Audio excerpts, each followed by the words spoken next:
Wow, wow, wow, this is incredible, this is incredible. Thanks to Squarespace for sponsoring today's video. Oh, I wish you could smell what I can smell right now. If you're ever out and about and you get all of this common gorse here, vibrant yellow, have a little sniff for yourself. It is so coconutty, so obviously smells exactly like coconut. It is incredible. So welcome back to the channel once again, ladies and gentlemen, and we are still in bonny, gorgeous Scotland, and in this evening's photography adventure I want to focus purely on coastal photography, and I want to share a little bit of advice, maybe one or two tips along the way of how I approach coastal photography, and I absolutely love it. I want to start with a couple of things that I think are really important, especially one of them, and it's actually something that you could do at home before you've even come out to the coast, you know. So the first thing that I wanted to mention is check the tide times for two reasons. First and foremost, most importantly, for the sake of safety. It's happened to me a couple of times, man, where I've been on a little bit of a rock, a peninsula, and before I know it, I've turned round and the incoming tide has completely marooned me and I've had to like wade back through the water, and it's well scary. Like, it's not a good situation to be in because, you know, you're so tunnel visioned and focused on trying to get a photograph, so it's dodgy. So check the tide times and, you know, try and come out as the tide's receding, I suppose, in terms of safety. But secondly, for the photography as well, this evening's location, for example, I've deliberately chosen to come out at a low tide because as that water goes out and recedes, it's going to reveal so many foreground opportunities for my landscape photography, which I'll, I suppose, get onto as the evening progresses, because for me, foreground, generally speaking, can be so important when you're out shooting on the coast. But look, that's not always the case. I think it probably is the majority of the time. Low tide is better, but you know, you have to figure out what will work best for your particular coastal location. Now, another thing that I think is really important is to come out with a wide angle lens. So I'm shooting with a 7 to 14mm lens here, which is on a crop sensor camera. So full frame equivalent would be 14mm to about 28mm, or exactly 28mm, I think. So this is just me though, and you know, that's really important. Please take everything I say this evening with a pinch of salt, really. We're all different as photographers. You could 100% come to the coast with just a telephoto lens, no wide angle lens at all, and you would be absolutely fine. So for this photograph here, I'm trying to get really close down to some of this sea thrift down here with the wide angle lens, and we've got some beautiful sunlight streaming in from the right hand side. I might actually deliberately overexpose this image where the sun's coming in, because at the minute the light's kind of harsh, it feels kind of natural, you know. I don't want to really underexpose and then not have that sunlight streaming in. I think it's quite nice, but obviously the colour of the flowers down here in the foreground are doing so much for us. In talking about the light, actually, it brings me on to another little bit of a tip. However, I think this one's a little bit of a weird one, very, very subjective. So we're out for the sunset here this evening on the west coast of Scotland, and I love coming out to the coast for sunset, or sunrise to be fair, but I'm not usually facing east. I feel like because of where I live, I'm usually facing west. But anyway, the tip that I was going to share with you is to try and get out during the sunset or sunrise and the golden hours. For me, it's the best time to be out with your camera a lot of the time. However, part of me feels a little bit uncomfortable saying that, because I know how wonderful it can be out in the coast when you're photographing big, moody, grey, cloudy skies, and there's so much detail up there, you know, unlike this evening. And some of my favourite coastal photographs have been taken in those conditions in the middle of the day. So for me, although the sunset, sunrise, golden hours, things like that are very important, I'd say they'd generally be my preference. It doesn't mean to say that you shouldn't go out in the middle of the day. I think that's really important. Now for this photograph, I'm trying to make sure I've got a quick shutter speed. I'm in at 7mm on the 7 to 14, really nice and wide, just filling the foreground with these beautiful, colourful flowers.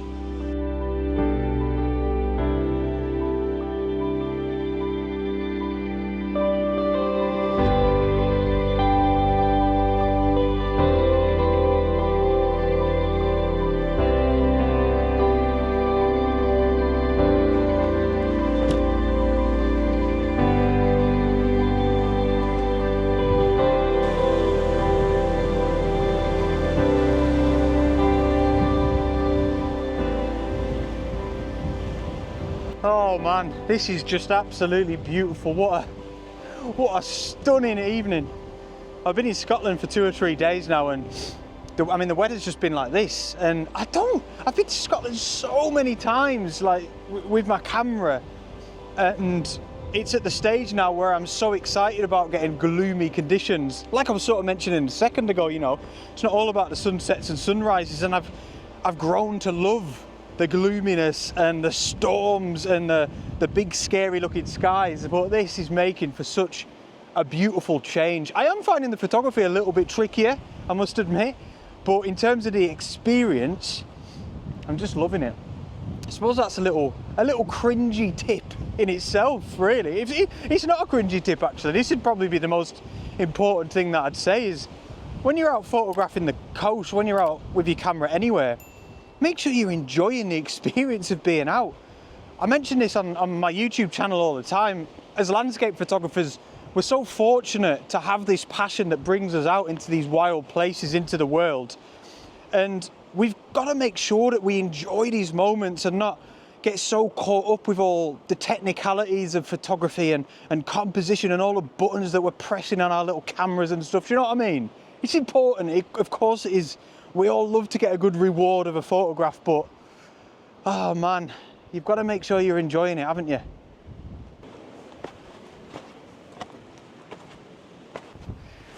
So I thought this was maybe quite interesting. I've come to this beach here, this particular location, because I was here earlier, maybe like 3 or 4 hours ago.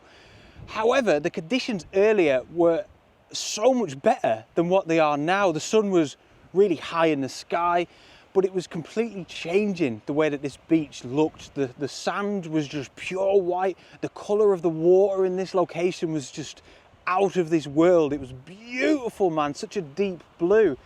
And look, I'm not saying the beach doesn't look nice now, what a gorgeous location, but I just think earlier on it was so much better. In fact, I'll put a couple of images up on the screen. I'll pick my 2 favourites, where I was just playing around with my iPhone, really. I was scouting around this area for this evening's photo shoot, and yeah, I hope you can see there, like, again, it's perhaps another great example of how the sunset and the sunrise, although my own preference to come out with the camera, they're not the be all and end all. And even in sort of blue sky conditions, depending on the coastal location you're photographing, you can get some fantastic photographs, you know. There's just always something to photograph, isn't there, when you're out and about, no matter what the conditions are, no matter what the location is. So I've got a couple of locations kind of in my head from earlier on when I was having that little scout that I think are going to be great for the sunset. I'll head over there now. As we do, I'd love to say another huge thank you to Squarespace for sponsoring today's video. So ever since I pretty much first started being a landscape photographer, I always wanted my own website, and that is when I discovered Squarespace. So if you've never heard of them, Squarespace is an all-in-one platform where you can build your own website through. So basically it's a website that you go on to build your own website. And the biggest thing that I always want to get across is how easy it is. Squarespace has got loads of templates that you can use that look really professional, really polished. You add a few little bits of text and of course some of your photographs, and before you know it, you will have a website up and running. It is that simple. Now, if like myself, you'd like to sell things through your website as well, you don't want it just to be a place to showcase your photographs, you could do that with Squarespace as well. I use it to sell prints and ebooks and calendars. I advertise my workshops on there as well. And like I always say, I wouldn't be able to run my business without it. And last but certainly not least, Squarespace have got fantastic award-winning customer service, which makes it even easier. Honestly, it is so good. And Squarespace have been kind enough to give me a link that will be down in the video description below that will give you a 14-day free trial. So you've got absolutely nothing to lose. If you've wanted your own website for years, for a long time, go and give it a go. Use the link or head over to squarespace.com/Henry Turner. If you enjoy your free trial, make sure to use the offer code Henry Turner at checkout to get a whopping 10% off your first purchase.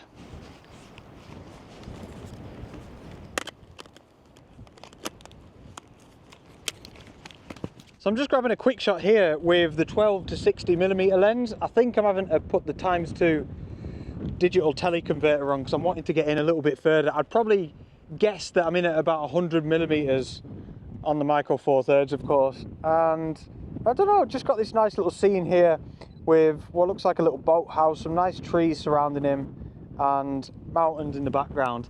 And although, I mean, you've seen it there, it's probably not the best photograph that I've ever taken, certainly not. However, I think it's, as well, maybe a good little tip of coastal photography is not always just about the sea. I just think like when we're out on the coast as photographers, and well, not necessarily even just as photographers, we're all so keen to just look that way out to sea, you know, which makes sense. It's vast, it's often so epic, it's where all the action's happening, you know, and I don't know, I just thought I'd mention that one. It's probably a little bit of a shame that sometimes you could potentially get some great photographs looking back inland.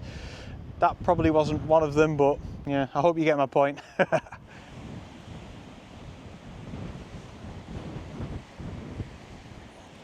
So you may be able to see right off in the distance there's a few islands. They are called the Small Isles. And there's one island in particular that you may be able to see round about there. He's called the Isle of Rum. Beautiful curved peaks, looking so mystical through all of the haze. And I want him in this next photograph. And this sort of brings me on to another approach that I have when I'm out on the coast with my camera. And that is that I try to focus on the background first. So I've always thought like sometimes it can seem like you're doing it in reverse, you know. I'm focusing on what's across the sea and how and if I want that in my photograph. So in this case, I want the Isle of Rum off in the background, like I said, and then I've just got to try and peruse the beach, the whole of the coast, to try and find an element that will marry really nicely with that background. And I'm just thinking things like, you know, he's looking fairly symmetrical. I'm maybe wanting some of these, I'll just move the camera down, maybe some of these little rock pools down here in the foreground if I can make it work. The rocks themselves are looking gorgeous. We've still got a lot of the sea thrift, some of these beautiful pink wildflowers. And I mean, it's easier said than done, but that is the goal. What foreground elements here can I find that are going to work really well with that background that I've already chosen? This is so challenging, man, for a few different reasons. The light keeps changing a lot because that sun is just in and out of those clouds. I do think we're going to get a good burst of sunlight for the last half an hour of the golden hour right up until sunset because the horizon is clear, although I shouldn't say that at the minute. Now, this is the image that I've just got, and I mean, of course, as you all know, you can't really tell until you get the image home, but I don't feel like it's quite right. I feel like the foreground's very messy. The Isle of Rum is perhaps lost a little bit in the background because I'm shooting too wide. And also, I don't think the light is right in the foreground. I feel like it's not strong enough, if that makes sense. The light's way too subtle. And I think it's more the chaotic nature of the bottom 2/3 of the photograph, all of this rock. I need to find something a little bit cleaner, but still, like I was saying, this is part of the challenge, you know. That's the background that I've got my heart set on. Let's try and find some foreground. So in a way, you know, I've kind of cancelled this out now. It's done, it's trial and error. I know now I've got to try and find something a little bit more clean and tidy. And to be fair, if I can find something like that, I'd be really happy with this image being the hero photograph for this evening.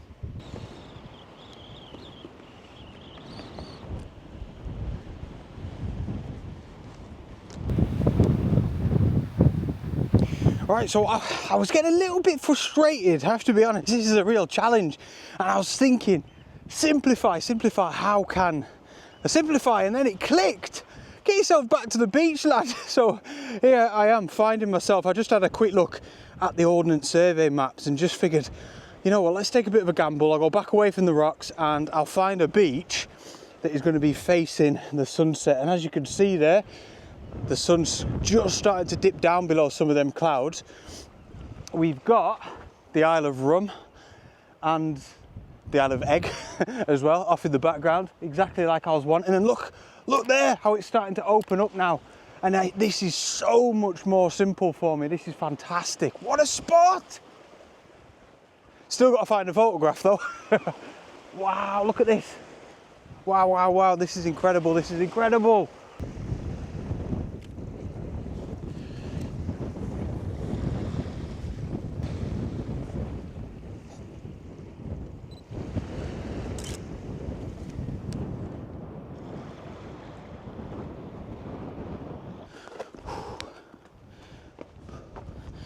Oh man, so yeah, look at that. Oh, look at that behind me. It is beautiful, and I'm just legging it. I'm trying to get to that beach that you can see there. One of them two, really. Oh, there's only one. There's only one. That shows you I've just been looking at my feet. Yeah, just feeling like this is the best chance to photograph that beautiful scene there, you know, because the shots that I fired off so far have just been like, you know, kind of like panic photographs, really. Whereas I think down there is going to be my best bet. Right, best get a wobble on, eh?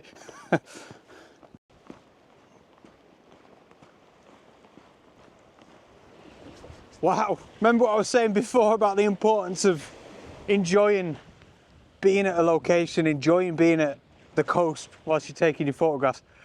I'm certainly not failing on that one this evening. This is incredible. I mean, it's quite easy when things are looking like that, isn't it? Let's be honest. So I'm grabbing a quick shot here, and I'm trying to turn my attention away from the islands off in the background, maybe for the rest of the evening, but for the minute I'm just thinking I was a bit tunnel visioned on them. But I'm grabbing an image here, little square crop. I think it's going to be nice. Oh wow, man, it's so much fun. This actually is a good opportunity for me to chat about a couple of extra tips that I definitely give if you're going to come out to the coast with your camera, and that is to try some long exposure photography. Bring a tripod, bring some ND filters, and again, same as when I was talking about the wide angle lens, guys, you don't have to. You can just take short exposures on the coast. It's just, I think you can get some cracking photographs when you enjoy some long exposure photography on the coast. I think it kind of like, it's made for it, you know. Now I'm aware I look daft because I've no tripod and no ND filters, but this camera, the little OM5, has got built-in neutral density filters, like digital ones, and the image stabilization is so good that I can shoot up to like 4 seconds handheld. So a lot of the times I don't need a tripod, but you know, my point still stands. Get out and try some long exposure photography when you're out on the coast. It is just quality, man.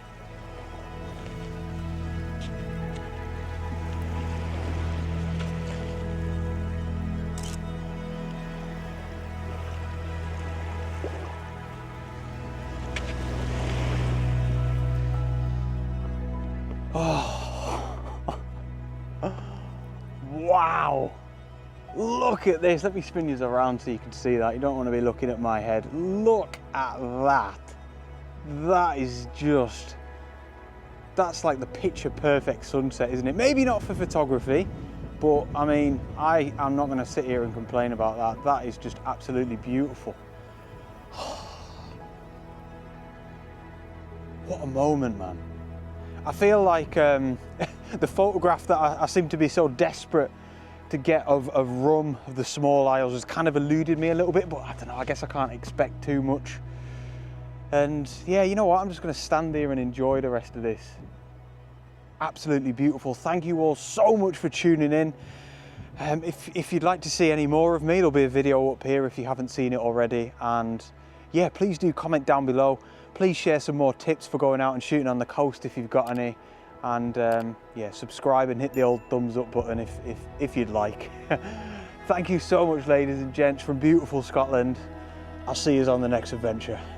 Out.